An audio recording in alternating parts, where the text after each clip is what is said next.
I really do want to acknowledge if you're funding the macroeconomic model, because I do think that that's going to be a game changer, and the work that the ESRI are doing there, I can't wait for the first lot of that to come out, because I really think then we will be able to measure things properly. We'll really be able to target things in a way that we never have before.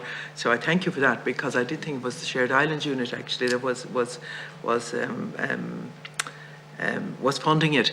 But notwithstanding that, there's plenty of room for everybody to get involved once the information is there and the model is there. I think it'll serve all of us in a really good way.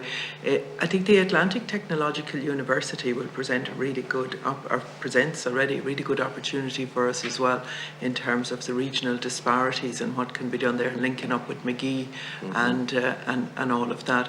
I suppose the key to all of this is in the implementation thing. It's a bit like the Good Friday Agreement, and I think it's Monica McWilliams was making the point there a couple of weeks ago around not having the implementation plan, if you like, to make sure all of the elements of it was implemented.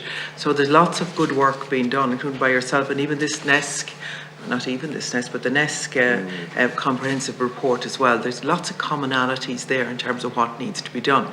And I think the challenge for us all is how we implement that in a coordinated way, and how we measure it as we're going along and measure the outcomes of it. I think that will be the real success for in it. I want to just ask you, one of the points that they make that I think is very important, that NESC make, is that most administrations could place a greater focus on the interoperable statistical data and cooperation between the CSO and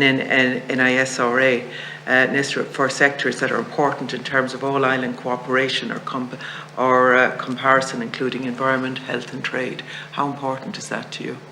Thanks. Good, Michael. I know that's something you've been close to, yeah. And I have a fairly brief comment. We're going into injury time again, right. So if you can, a fairly brief response, please, because we have a few other contributors as well.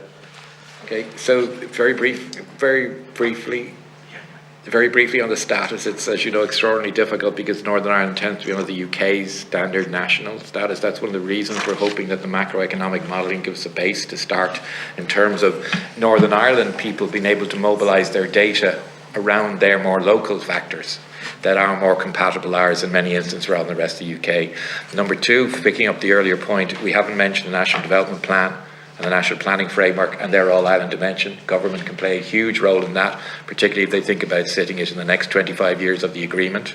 Number three, the Atlantic Corridor. Dare we push the Atlantic Corridor to where the Atlantic goes?